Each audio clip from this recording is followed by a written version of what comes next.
Assalamualaikum warahmatullahi wabarakatuh. Halo anak-anak kelas 6, apa kabar? Semoga kalian dalam keadaan sehat ya.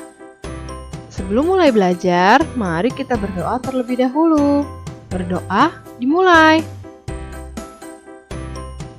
Berdoa selesai. Kali ini masih dengan Bu Vindi. Kita akan belajar tema 1, selamatkan makhluk hidup. Subtema 2, hewan sahabatku. Pembelajaran 1. Dalam pembelajaran kali ini, muatan pelajaran yang terdapat di dalamnya Bahasa Indonesia KD 3.1, IPA KD 3.1, dan IPS KD 3.1. Anak-anak, apakah kamu penyayang hewan? Apa saja ya manfaat yang diperoleh manusia dari hewan? Dan bagaimana cara hewan berkembang biak? Mari kita pelajari. Pada subtema sebelumnya, kita sudah belajar mengenai cara perkembangbiakan tumbuhan. Sekarang, mari kita pelajari cara perkembangbiakan hewan. Coba kalian perhatikan hewan-hewan berikut ini. Menurut kalian, bagaimana ya cara hewan-hewan tersebut berkembang biak? Ya, benar. Ada yang berkembang biak dengan cara melahirkan, bertelur, dan juga bertelur serta melahirkan. Inilah beberapa hewan dengan cara perkembangbiakannya. Dengan cara beranak, ada sapi, gajah, monyet, kelinci, ikan paus, kucing, bertelur, ada ikan, buaya, ayam, burung, capung, cicak, bebek, dan kura-kura. Serta beranak dan bertelur ada ular, ikan pari, kadal, dan komodo. Dan masih banyak lagi contoh hewan lainnya. Perkembangbiakan hewan yang pertama adalah ovipar. Perkembangbiakan ini adalah perkembangbiakan hewan dengan cara bertelur. Ciri-cirinya tidak memiliki daun telinga dan tidak menyusui. Contohnya ada ayam, bebek, ikan, burung, dan kura-kura. Perkembangbiakan yang kedua yaitu vivipar. Perkembangbiakan hewan dengan cara melahirkan. Ciri-cirinya memiliki daun telinga dan menyusui. Biasanya ini adalah hewan mamalia. Contohnya sapi, kucing, jerapah, gajah, dan kelinci. Yang ketiga adalah ovovivipar. Perkembangbiakan hewan dengan cara bertelur sekaligus melahirkan. Ciri-cirinya hewan jenis ini bertelur di dalam tubuhnya dan telur tersebut menetas sebelum keluar dari tubuh induknya. Contohnya ikan pari, ikan hiu, kadal, kuda laut, dan platypus. Contoh-contoh hewan dengan cara perkembangbiakan ovipar, vivipar, dan ovovivipar. Coba kalian simak teks yang akan Ibu bacakan berikut ini.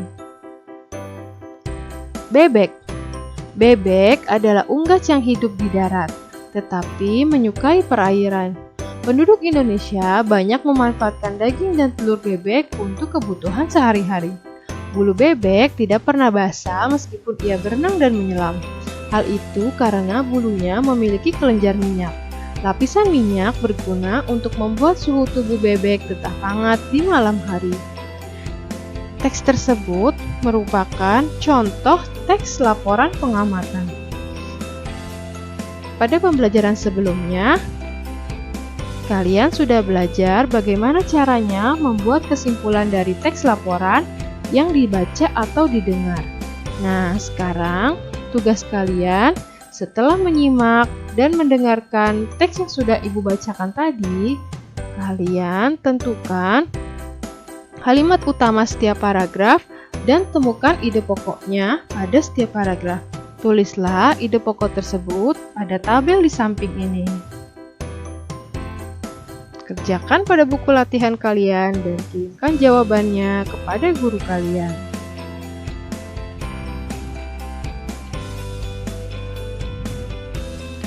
Hewan-hewan yang berkembang biak dengan cara ovipar, frugivipar, dan juga ovovivipar seperti gajah yang juga terdapat di Thailand, Myanmar, Kamboja, serta di Malaysia terdapat burung tapir. Hewan-hewan tersebut merupakan sebagian dari hewan yang hidup di Asia Tenggara. Hewan-hewan yang ada sangat membantu penduduk di kawasan Asia Tenggara dalam kegiatan ekonomi. Mari kita lihat kegiatan ekonomi di kawasan Asia Tenggara terkait kondisi geografisnya. Potensi ekonomi negara-negara anggota ASEAN. Kawasan Asia Tenggara terletak pada jalur perdagangan dunia. Kawasan ini menjadi jembatan antara kawasan Eropa dan Asia Timur. Oleh karena itu, Asia Tenggara menjadi wilayah persaingan bagi pihak-pihak yang ingin memanfaatkan kedudukan strategis kawasan ini. ASEAN berperan sebagai wadah untuk menghindari persengketaan yang mungkin timbul. Dengan posisi yang strategis ini, setiap negara di kawasan Asia Tenggara memiliki kekayaan sumber daya yang menjadi kekuatan negara. Kita lihat yuk, kegiatan ekonomi negara-negara anggota ASEAN.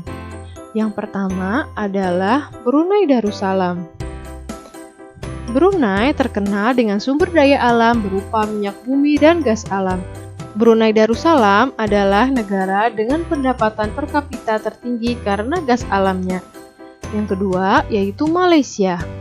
Kegiatan ekonomi utama penduduk Malaysia adalah pertanian, pertambangan, dan perindustrian. Alat elektronik, minyak, dan gas bumi diekspor Malaysia ke negara-negara lain. Yang ketiga adalah Filipina. Mata pencarian terbesar penduduk Filipina adalah pertanian. Produk unggulannya adalah nanas, padi, kelapa, dan gula. Negara yang keempat yaitu Kamboja. Mata pencarian penduduk Kamboja adalah pertanian. Hasil pertanian terbesar adalah padi dan karet. Negara yang kelima yaitu Myanmar. Mata pencarian utama penduduk Myanmar adalah pertanian, perkebunan, dan pertambangan. Hasil utama pertaniannya adalah padi. Myanmar penghasil padi terbesar di Asia Tenggara. Negara yang keenam yaitu Vietnam. Sektor perekonomian negara Vietnam adalah pariwisata, perhotelan, restoran, dan juga transportasi. Negara yang ketujuh yaitu Laos. Kegiatan ekonomi negara Laos dalam sektor pertanian. Pertanian dilakukan di sepanjang aliran Sungai Mekong. Negara yang kedelapan yaitu Singapura. Kegiatan perekonomian Singapura di sektor perdagangan dan perindustrian. Singapura merupakan negara industri terbesar di Asia Tenggara. Negara yang kesembilan yaitu Indonesia. Kegiatan perekonomian Indonesia di sektor pertanian, perikanan, peternakan, pertambangan, perindustrian, dan pariwisata. Negara yang terakhir yaitu Thailand. Kegiatan ekonomi negara Thailand di sektor pertanian, perkebunan, kehutanan, pertambangan, industri, dan pariwisata. Padi merupakan hasil terbesar sektor pertanian, sehingga Thailand disebut sebagai lumbung padi. Itulah tadi kegiatan ekonomi negara-negara anggota ASEAN. Setelah kalian memahaminya, cobalah kalian tentukan dua negara yang akan kamu cari tahu informasinya dan bandingkanlah kedua negara tersebut dari kehidupan ekonominya. Di tengah lingkaran, kamu dapat menuliskan persamaan yang dimiliki kedua negara tersebut. Tuliskan jawaban kalian pada buku latihan tematik dan jangan lupa kirimkan jawabannya kepada guru kalian. Baiklah anak-anak, demikianlah pembelajaran kita hari ini. Semoga dapat kalian pahami dengan baik dan semoga bermanfaat. Akhir kata, Ibu ucapkan terima kasih dan Assalamualaikum warahmatullahi wabarakatuh.